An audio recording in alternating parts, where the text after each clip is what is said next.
Paul Hobby, who's toying with the idea of running for the governor's office himself. So let's go to the front of the La Posada Hotel in downtown Laredo, where we talked with Paul Hobby, who is the son of William P. Hobby, the former lieutenant governor of the state of Texas. Hobby, based on your comments made here on the international bridge between Laredo and Nuevo Laredo, I think many people here in this community and the community across the river join here with us today would be looking at you in hopes that you would someday announce for the governor's race in the state of Texas. Any plans of that kind anywhere down the road, in your opinion? Well, it's flattering to be considered in that way, and I get a lot of phone calls, and those are also flattering, but the first order of business is to get my two teenage boys off to college. I've got a girl in college, and so I've got probably 4 or 5 more years of intense parenting with job one, and then we'll see what I'm supposed to do with my life. I love Texas. I think I know where we've been and where we need to go. But, whether there's any public appetite for that, I don't know. But I'm glad your crystal ball is better than mine. Well, the crystal ball of the voter in Texas has been the Republicans who've been running for re-election in the state have been losing big time as per looking at the averages in the state House of Representatives, for instance, and Democrats are being elected big time.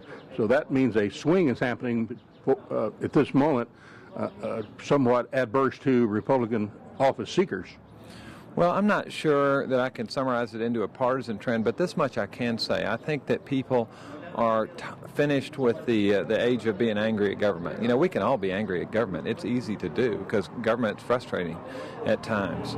But, it's time to start electing people that understand government, that want to make it better as opposed to that just want to kick the dog all the time, because government's valuable. And I think in this time of crisis, people are starting to remember that government's what pulls us together. It's not what pulls us apart. So let's elect people to administer government that care about government, that know something about government, that know about getting it, smaller when it needs to be smaller. But again, I think a practical approach to governance as a skill set is something that's valuable as opposed to something that's just to be hated and railed against. I do think that people are coming around to thinking, hey, government's important. Maybe we ought to elect people who know something about government and care about making it better as opposed to just demagoguery and lowering taxes and eliminating agencies willy-nilly just to say you did. People seem to be wanting bipartisanship and elimination of the partisan rancor back and forth. No question about it. The campaign finance system is a cesspool. Every time that there's a financial scandal, you scratch the surface, and this person was very politically active on both sides. Well, what does that tell you? What that tells you is they're buying influence. They don't have any particular point of view. They're just participating in the system to perpetuate their schemes, frauds, crimes. And the campaign finance system, I think, is what keeps good people out of government, and I wish we would address it here in Texas. There's those who say with a Republican governor, two Republican senators in the United States Senate, that we're out of touch because the Republicans are no longer in power. We need a Democrat senator and maybe a Democrat governor in the governor's mansion. Your response? Well, like I say, I think, I'd like to get past the whole, what's the letter after your name? Because, my father was governor with Republican governors and Democratic governors. And what it is it's decency, it's civility, it's the ability to deal with each other on the merits, to disagree honestly, but not go out there and do push polling and do false advertising against your political opponent. So to me, the D word is decency more than it is Democratic Party. There have been foolish Democrats before, there'll be foolish ones again. They've been foolish Republicans, there'll be foolish ones again.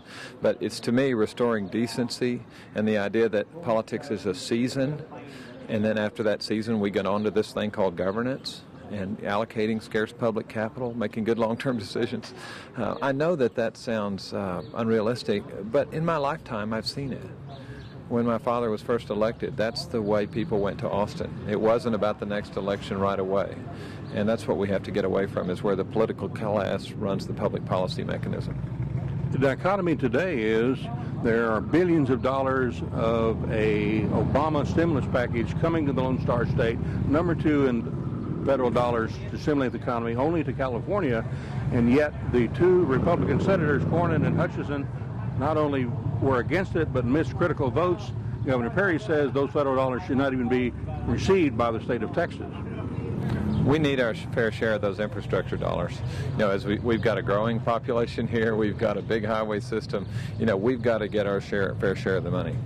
And however the legislation passed, it passed. But now everybody's got to go forward and say, all right, what's fair, what's true, what's honest, what keeps Texas moving forward. So you're right, the political battle's over, the dollars are out there, whatever we're entitled to, we should go get.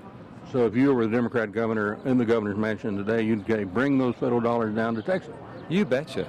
You know, it's not about whether to spend them in the first place. That decision's been made. That horse is out of the barn. Now it's about, do we get our fair share? And you better roll up your knickers and get up there, because everybody else is wanting more than their fair share.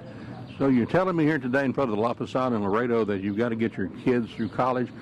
When is that date certain so people of Texas can consider you as a potential candidate for governor of Texas? I think I have to get them into college. So, you know, 2014, if there's any market at all for radically moderate white males, and I'm solvent and upright, I'd be honored to look at it. Good. Thank you very much for visiting with us. Now, Jim, Mr. Hobby talking about the fact that the voters are tired of being angry at government. They want to return to decency. They want that the government should be pulling us together, not driving us apart. Talking about the fact that LBJ and Senator Lloyd Benson's opinion is that we being Texas, need to have one United States Senator from the Democrat Party, one United States Senator from the Republican Party. Making sense? Makes a lot of sense. I mean, Texas is diverse, and Texas is one of those unique states where you've got to have that to make it work. And I agree with Paul Hobby on that. Hobby's a great guy, great leader. He's got a great heart. He's a good family man. He's smart. He's got the finances to be able to utilize if he were to run for governor of the state. I think he'd be an awesome governor for this state. He's got the experience, learned it from his dad.